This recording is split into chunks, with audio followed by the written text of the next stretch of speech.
Hi, I'm Stephen Holden, Executive Head Teacher and blogger at head-spin.co.uk and headspin_UK on Twitter. In this series of videos, I'll be looking at this huge problem: applying for, securing and settling into the right school for you. These series of 3 videos are aimed at NQTs and people that are still trying to get a foothold in education. We're now at the end of September, so we might have people that have not yet secured a post, maybe on a temporary contract or on supply. And what things can they do to make sure that they choose the right school and that they stay there?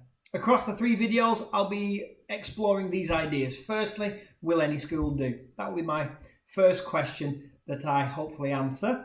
The next one is, how do I shine? So through the application process, interview, and when you're in a job or if you're working on supply or on a temporary contract, how do you shine whilst you're in the building?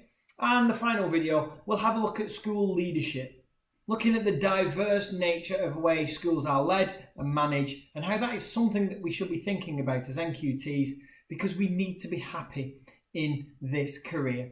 So if you are an NQT and you're wondering how to get a foothold, then hopefully these 3 videos are for you. So in the first of these 3 videos, we are aiming the conversation around NQTs and people trying to get into education now that we're at the end of September. How do you get that first special school? And I know the question that will be on your lips if you are an NQT is, will any school do? So I've dug deep into my educational philosophy and thought processes to come up with the best, most comprehensive answer to that question. And it's this: nope. Any school will not do. And I know that you're at the start of your career, and I know that you're just scouring the Times Ed and the local authority job pages because you just want a job. But any school will not do. You've got to, I guess I'm asking you to flip your thinking on this, because I know that schools have a job description and a person spec. So you are spending your time thinking, do I fit what the school wants? Do I meet the job description? Do I meet the person spec? Am I going to be okay for them? And I want you to flip that thinking and start to think, but are they right for me? So rather than saying, I hope I'm right for the school, I want NQTs to really be seriously considering, I will make sure that that school is right for me. Because if you don't get into the right school, it can have a huge detrimental effect on your well-being and whether you stay in this amazing career.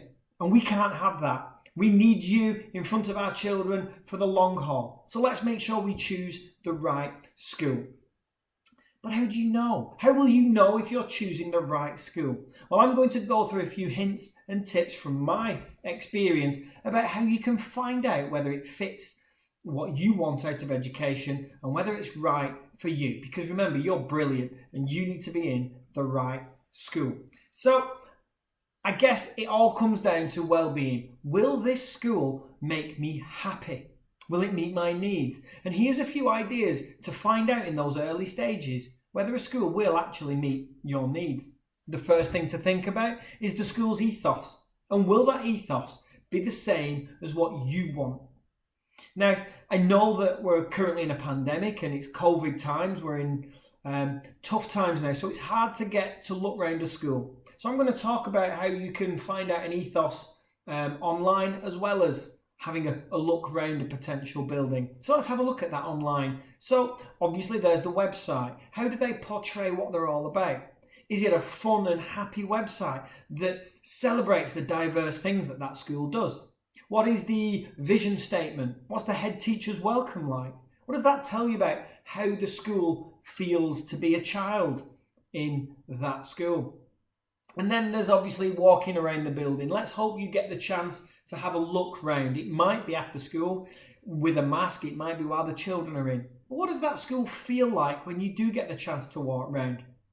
Are the teachers happy when you pass them in the corridor if you do? Are the children happy? Are they happy to see the leader as they walk past? Is it an ordered environment? What does it tell you about the type of school that you might be working in?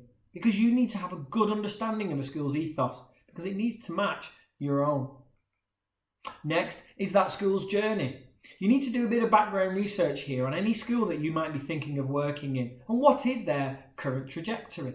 Have a look at Ofsted reports. Historically, is that school growing from strength to strength under strong leadership? Are the improvement ratings getting better and better? Has it plateaued? Is it not moving? Or even worse, is it going down through the Ofsted ratings? Whether you agree with Ofsted or not, they have comprehensive frameworks that give you a good indication of how well a school is led and managed. And if you're going to think about working in that school, you need to think about that too.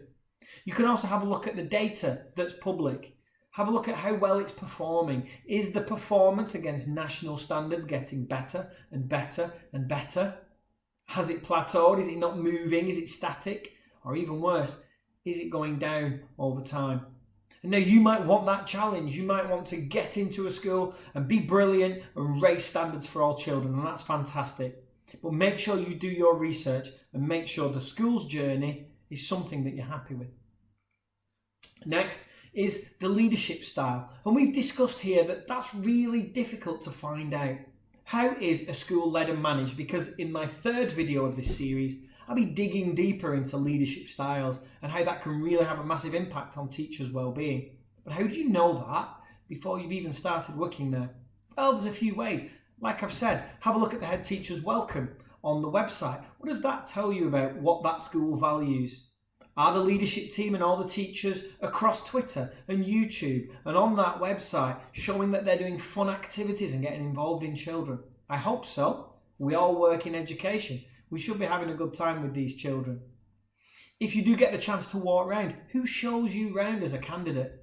I hope it's the head teacher, because you need to believe in leadership if you're going to start a career there. And you deserve to hear from senior leaders about their ethos and their vision and the direction of the school. If they don't show you around, you might have to work a little harder to work out whether that school is right for you, because you do need to meet this leadership team. Another tip will be to have a look across social media and Twitter. A lot of head teachers now have their school account. They also have their own accounts as well, where they put their own educational views online. That might be worth having a look at. And if somebody on Twitter is getting angry all the time about the government or about Ofsted or about changes, is that something that you want to be part of? If someone is relentlessly negative, what are they going to be like in school? Are they going to be that positive, relentless, happy energy that I was talking about with their staff and children? I hope so. But actually, trying to understand what leaders are like by using social media is one way to start to think about whether a school is right for you, thinking about the way that it is led and managed. So there's 3 things about the school, but what about you? And I know you're early in your career, but I want you to think about this. What is your career path? Because you can choose the right school dependent on where you are in your what you want for your career. For example, if you are thinking about going into middle and senior leadership, maybe headship, maybe even executive headship sometime in the future, you can choose the schools that will give you a broad understanding of the different contexts of the schools that you could work in and ultimately lead in. So maybe choose schools that match what your career path is all about. Try to understand the broad contexts that are in your local town or the area in which you want to work, because the school has to meet what you want out of it as well for your career path. And the same goes for your educational philosophy. Now, you might not have nailed to the mast your educational philosophy just yet. You've not even started in your first school. But you've joined this career for a reason, and you will know what makes you tick. And you need to use that information and make sure the school matches that philosophy. For example, have you come into education to make a difference to disadvantaged children, to schools in socially diverse contexts? Because if that's true, you need to choose a school that can make you happy by doing that. If you've joined education because of high standards and you want to have the best, highest standards for our children, then you need to find a school that is all about high standards and high academic achievement, because the school has to fit your philosophy. So hopefully you can understand there how you can start to get a feel for making sure the school is right for you and not the other way around. And why is this important? Well, it's because of this statistic. In 2017, 1 in 6 teachers dropped out after their first year of teaching. Now, I am not having that they chose the wrong career. They gave blood, sweat and tears to go through their training, whether it be PGCE or SCIT or BEd. They did so much effort to get into a classroom, and within 12 months, they're gone.